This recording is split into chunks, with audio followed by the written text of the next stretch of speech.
മുണ്ടക്കൈ ചൂരൽമല ദുരന്തം ഉണ്ടായി. ലോകം നടുങ്ങിയൊരു ദുരന്തമായിരുന്നല്ലോ. 500-ലധികം ആളുകൾ മരിച്ചു. അവരുടെ മൃതശരീരം പോലും പൂർണ്ണമായും തിരിച്ചു കിട്ടിയില്ല. പല ശരീരാവശിഷ്ടങ്ങളായിട്ടാണ് വന്നത്. ആ ദുരന്തത്തെ നേരിടാൻ സഹായിക്കാത്ത, ചില്ലിക്കാശ് സഹായിക്കാത്തൊരു ഗവൺമെൻറ്റാണ്.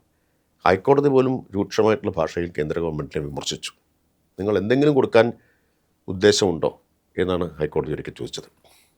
അത് അത്രത്തോളം ഒരു ശത്രുതാപരമായിട്ട് കേന്ദ്ര ഗവൺമെൻറ് നമ്മളോട് പെരുമാറുന്നു.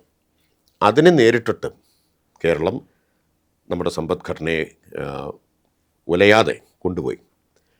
ഇവർ ഉണ്ടാക്കിയ ഈ ദ്രോഹം, സൃഷ്ടിച്ച ദ്രോഹമൊക്കെ മറികടന്ന് കേരളം ഒന്ന് സ്റ്റേബിളായപ്പോൾ ആദ്യം ചെയ്തത് എന്താ? ആദ്യം ചെയ്തത് ജനങ്ങൾക്ക് കൊടുത്ത ഓരോ വാക്കും പാലിക്കലാണ്. സാമൂഹ്യക്ഷേമ പെൻഷൻ 1600 ഒറ്റയടിക്ക് 2000 ആക്കി. വീട്ടമ്മമാർക്ക് പെൻഷൻ കൊടുക്കുന്നത് പ്രകടന പത്രികയിലെ വാഗ്ദാനമായിരുന്നു 2021. ഒരുപക്ഷെ ബാക്കിയെല്ലാവരും അത് മറന്നു കാണും. പക്ഷെ വാഗ്ദാനം കൊടുത്ത ഞങ്ങളത് മറന്നില്ല.